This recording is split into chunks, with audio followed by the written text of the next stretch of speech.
7 April 2024 आहे आज. हो. शेतकऱ्याला म्हणा आजच्या दिवस आणखी हळदी झाकून ठेवा. आता उद्या म्हणजे 8 पासून ते 14च्या दरम्यान दररोज वेगवेगळ्या भागात पाऊस पडणार. वाशिम जिल्हा असतो समजा, पूर्व विदर्भ, पश्चिम विदर्भात जरा जास्त आहे. 8 ते 14. हो, 8 ते 14. आणि त्याच्यानंतर मराठवाडा, उत्तर महाराष्ट्र, पश्चिम महाराष्ट्र सगळीकडे दररोज वेगवेगळ्या भागात पाऊस जाणार आहे.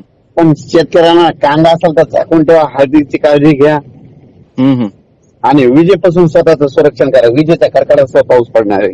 हो का? माझं तर अंदाज आहे आजच एखादी स्वतः थेंब पडले असेल आजूबाजूला कुठं. हो, आज सुरुवात झाली सकाळी पावसाची, पण आता थोडासा थांबलेला आहे पाऊस. सकाळी झाली सुरुवात. हा, मी खूप दिवसापासून सांगितलं होतं शेतकऱ्यांना 7 तारखेच्या अगोदर तुम्ही तुमचे काम आटपून घ्या. हो, मागचा अंदाज दिला तुम्ही, त्या अंदाजमध्ये सांगत होत तुम्ही. हो, सांगा मग सगळ्यांना विजेपासून काळजी घ्या म्हणा. सर, गारपीट कोणत्या कोणत्या भागात राहणार? इकडं पूर्व विदर्भात.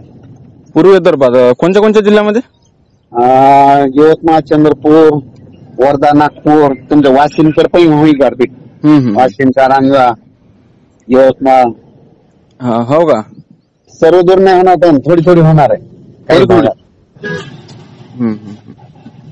तर सर म्हटलं, हे पाऊस संपूर्ण महाराष्ट्रात आहे का? हो, दररोज वेगवेगळा भाग धरणार आहे. हो का? पाऊस सुरू झाला. वादळी पाऊस. हो. हो का? बरं बरं. ओके, धन्यवाद साहेब. मग